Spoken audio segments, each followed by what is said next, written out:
그의 내면 깊은 곳에서 시작된 작은 파문이 이제 거대한 해일이 되어 유럽 대륙을 덮칠 준비를 하고 있었던 것이죠. 한 남자의 깊은 두려움이 과연 세상을 뒤흔드는 거대한 물결을 만들어낼 수 있을까요?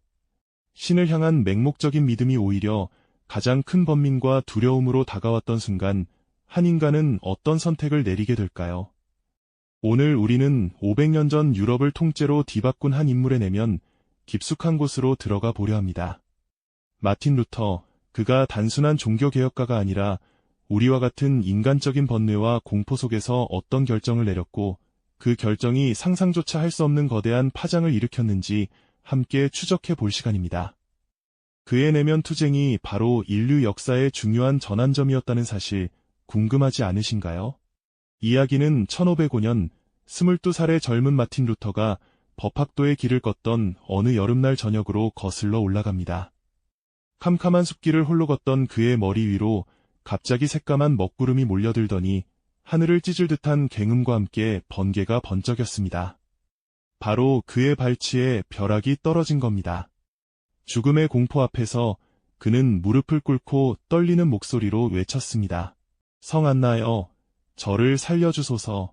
수도사가 되겠습니다. 이 순간의 맹세가 그의 삶을 송두리째 바꿔놓을 줄은 그때 아무도 알지 못했겠죠. 죽음의 문턱에서 신의 심판을 두려워한 한 젊은이의 절규가 역사의 거대한 수레바퀴를 움직이는 첫 불씨가 된 셈입니다. 그는 약속대로 모든 것을 버리고 수도원에 들어갔습니다. 하지만 그의 두려움은 사라지지 않았습니다. 오히려 더욱 깊어졌죠. 당시 중세 유럽 사회에서 교회는 그야말로 절대적인 권위를 가지고 있었습니다. 왕과 황제마저도 교회의 눈치를 봐야 할 정도였으니 평범한 백성들에게는 교회의 가르침이 고신의 뜻이자 유일한 구원의 길이었습니다. 사람들은 교회가 정한 대로 고해성사를 하고 성지순례를 떠나고 성물을 숭배하며 구원을 갈망했습니다. 그러나 루터의 내면은 여전히 불안했습니다. 그는 죄를 씻기 위해 끊임없이 고행하고 금식하며 밤새워 기도했습니다. 수십 번의 고해성사를 해도 영혼의 평화를 얻지 못했죠. 과연 이 모든 노력으로 신의 진노를 피하고 구원받을 수 있을까 하는 끝없는 의문이 그를 덮쳐왔습니다. 당시 교회는 교황청 베드로 대성당 재건축 비용을 마련하기 위해 면벌부를 판매하고 있었습니다. 이 면벌부는 속죄의 증서로 돈을 내면 죄를 용서받고 심지어 죽은 이들의 영혼까지 연옥에서 구원할 수 있다고 가르쳤죠. 화려한 제복을 입은 성직자들은 면벌부 판매를 조직적으로 진행했고 가난한 농민들조차 푼돈을 모아 면벌부를 사는 모습은 흔한 풍경이었습니다. 사람들은 그저 교회의 말에 따라 돈을 지불하면 영원한 삶을 얻을 수 있다는 달콤한 유혹에 빠져들었던 것이죠. 이런 세태는 루터의 마음속에 더욱 깊은 답답함과 갈증을 불러왔습니다. 과연 돈으로 신의 은혜를 살 수 있는 것일까요? 신의 심판은 그렇게 쉽게 피할 수 있는 것이었을까요? 그의 영혼은 끝없이 질문하고 갈망했습니다. 수도원의 엄격한 생활 속에서도 루터는 신의 뜻을 찾기 위해 고뇌했습니다. 어두운 서재에서 촛불 하나에 의지해 밤늦도록 성경을 읽고 또 읽었습니다. 웅장하지만 엄숙하고 경직된 중세 성당의 분위기, 그리고 그 안에서 행해지는 모든 의식들이 과연 진정한 구원의 길인지 그의 마음속에 자리 잡은 의문은 쉬이 가시지 않았습니다. 그는 신의 공의와 사랑, 그리고 인간의 죄와 구원에 대한 해답을 찾기 위해 성경 말씀을 파고들었습니다. 깊은 번뇌 속에서 진정한 구원의 의미를 찾으려는 그의 열망은 점점 더 뜨거워져 갔습니다. 그는 자신이 경험하는 두려움과 불안이 단순히 개인적인 문제가 아니라 당시 교회와 신앙체계 전반에 걸친 근원적인 문제일지도 모른다는 어렴풋한 예감을 품게 됩니다. 이 끝없는 갈증과 해답을 향한 갈망이 결국 역사상 가장 위대한 종교개혁의 서막을 알리는 중요한 씨앗이 될 줄은 그 자신조차 상상하지 못했을 겁니다. 그의 내면 깊은 곳에서 시작된 작은 파문이 이제 거대한 해일이 되어 유럽 대륙을 덮칠 준비를 하고 있었던 것이죠. 신의 공의와 구원에 대한 그의 열망은 수도원의 고요한 벽 안에서 더욱 뜨겁게 타올랐습니다. 루터는 답을 찾기 위해 성경이라는 거대한 지혜의 바다로 뛰어들었습니다. 수도원의 어두운 서재, 촛불 하나에 의지한 채 밤을 새워가며 성경 말씀을 읽고 또 읽었죠. 특히 바울 사도가 쓴 로마서에 이르러 그의 영혼은 전율하기 시작했습니다. 수많은 밤을 번뇌와 씨름하며 보내던 어느 날 그는 로마서 한 장 17절의 한 구절에 시선이 멈추었습니다. 오직 의인은 믿음으로 말미암아 살리라. 이 말씀은 루터의 마음속에 번개처럼 내리꽂혔습니다. 마치 캄캄한 동굴 속에서 길을 잃고 헤매다 갑자기 한 줄기 빛을 발견한 듯한 느낌이었을 겁니다. 그 순간 신의 무시무시한 심판에 대한 두려움과 공포는 온데간데 없이 사라지고 대신 따뜻한 희망과 확신이 그의 영혼을 가득 채웠습니다. 구원은 인간의 어떤 행위나 노력으로 얻어지는 것이 아니라 오직 신의 은혜와 그에 대한 순수한 믿음으로만 가능하다는 진리를 깨달은 것이죠. 이것은 루터에게 단순히 하나의 문구를 이해하는 것을 넘어선 삶의 모든 것을 뒤바꾸는 혁명적인 깨달음이었습니다. 그동안 교회가 가르쳐왔던 엄격한 고행이나 성직자의 중재, 그리고 면벌부 구매 같은 행위들이 구원의 필수 조건이 아니라는 사실을 깨달은 순간 그의 내면에는 거대한 지진이 일어났습니다. 오랜 세월 쌓아올린 신앙체계의 근간이 흔들리는 소리를 들었을 겁니다. 이 새로운 진리는 루터에게 깊은 기쁨과 자유를 안겨주었지만 동시에 기존 교회 질서와의 피할 수 없는 갈등을 예고하는 씨앗이 되기도 했습니다. 그가 성경을 통해 얻은 이 확고한 믿음은 당시 교회가 대대적으로 벌이고 있던 면벌부 판매와 정면으로 배치되는 것이었습니다. 교황 레오 10세는 로마의 성베드로 대성당 건축 기금을 마련하기 위해 면벌부 판매를 더욱 노골적이고 조직적으로 확대하고 있었죠. 면벌부는 죄를 사면받거나 연옥의 고통을 줄여주는 증명서처럼 여겨졌고 심지어 죽은 자의 영혼까지도 구원할 수 있다고 홍보되었습니다. 헌금함에 돈이 짤랑하고 떨어지는 순간 연옥에 있던 영혼이 천국으로 튀어오른다. 는 식의 선전 문구까지 등장했을 정도입니다. 사람들은 구원에 대한 막연한 불안감과 두려움 때문에 면벌부를 사기 위해 기꺼이 돈을 지불했습니다. 가난한 농부든 부유한 상인이든 모두가 면벌부를 통해 죄 사함을 받고 천국에 갈 수 있다고 믿었죠. 루터는 이런 현실을 보며 깊은 곤욕에 빠졌습니다. 오직 믿음으로만 구원받을 수 있다는 성경의 가르침과 돈으로 죄를 사할 수 있다는 교회의 주장이 극명하게 대립하는 상황이었으니까요.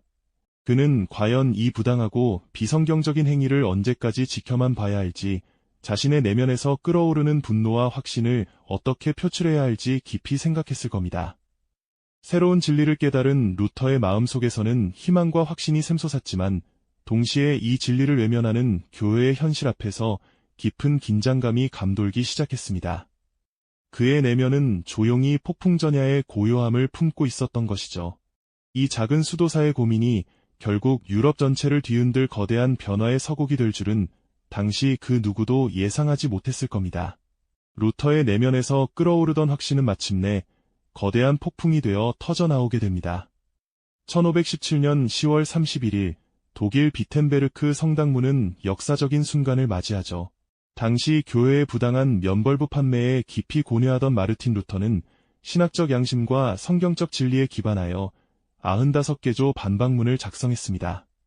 이는 돈으로 구원을 살 수 있다는 왜곡된 믿음에 대한 정면 도전이었고 교회의 절대적 권위에 던지는 경고였죠.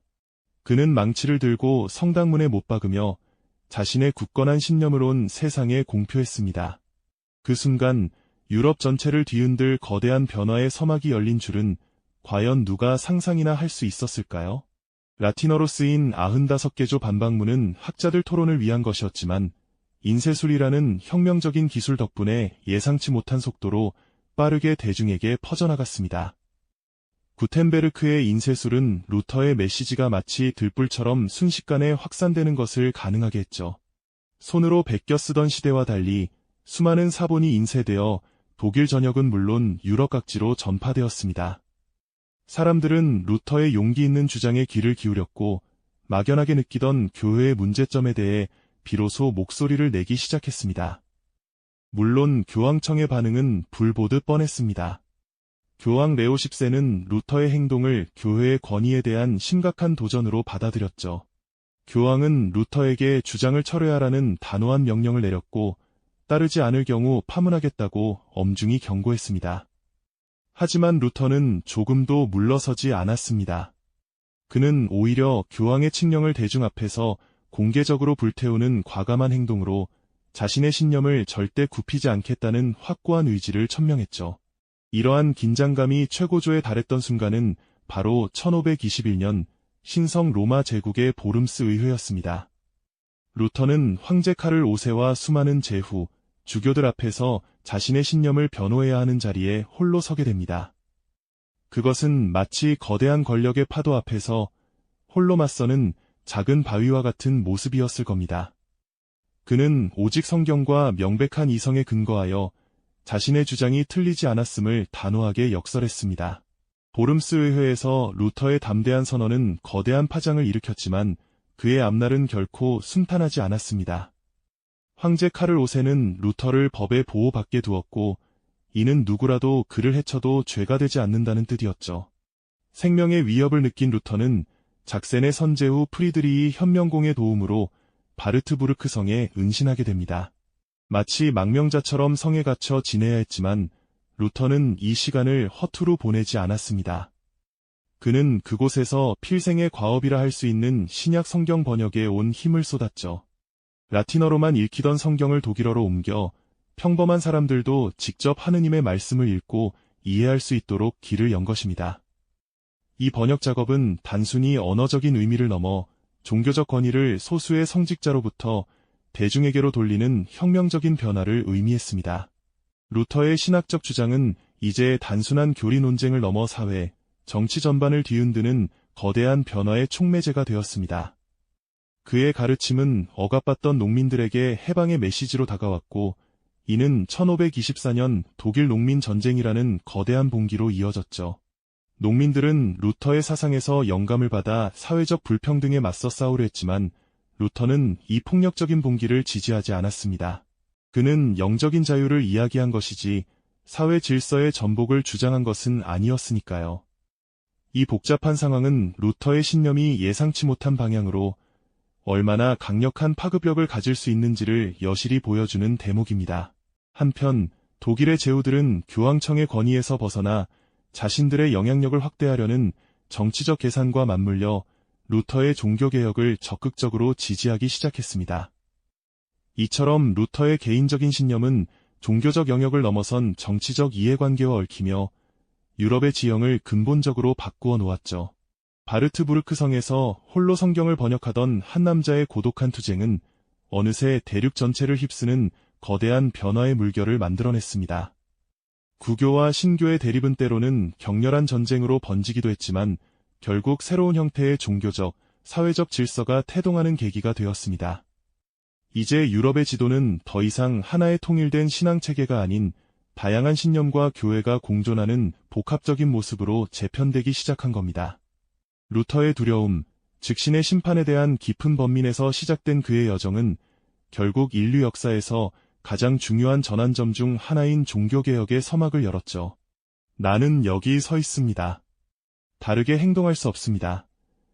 라는 그의 한마디는 단순한 개인의 고백을 넘어 양심의 자유와 개인의 존엄성을 향한 인류의 오랜 갈망을 대변하는 강력한 외침이었습니다. 진정한 두려움을 극복하고 자신의 신념에 충실했을 때 한 개인의 용기가 상상 이상의 역사적 변화를 만들어낼 수 있다는 것을 루터의 이야기는 우리에게 생생하게 보여줍니다. 그리고 그 변화는 단순히 종교적인 영역에만 머물지 않고 사회와 정치, 그리고 문화 전반에 걸쳐 예상치 못한 파급력을 가지며 인류의 삶을 송두리째 뒤바꾸어 놓았죠. 500여 년 전 마틴 루터의 이야기가 오늘날 우리에게 왜 중요할까요? 그의 삶은 단순히 먼 과거의 종교개혁 역사를 넘어 지금 우리가 마주하는 수많은 부조리와 불합리, 그리고 개인적인 두려움 앞에서 어떤 태도를 취해야 하는지 묻는 거울과 같습니다. 한 사람의 굳건한 신념과 용기가 어떻게 세상을 바꿀 수 있는지 그 가능성을 우리에게 다시금 일깨워주는 것이죠. 루터가 느꼈던 신을 향한 두려움이 결국 세상을 움직이는 용기가 되었듯 우리 안의 두려움은 과연 무엇이며 우리는 무엇을 위해 그 두려움에 용감하게 맞설 수 있을까요? 이 영상이 도움이 되셨다면 좋아요와 구독 부탁드립니다. 여러분의 응원이 제게 큰 힘이 됩니다. 다음 영상에서도 더 유용한 정보를 공유하겠습니다. 감사합니다.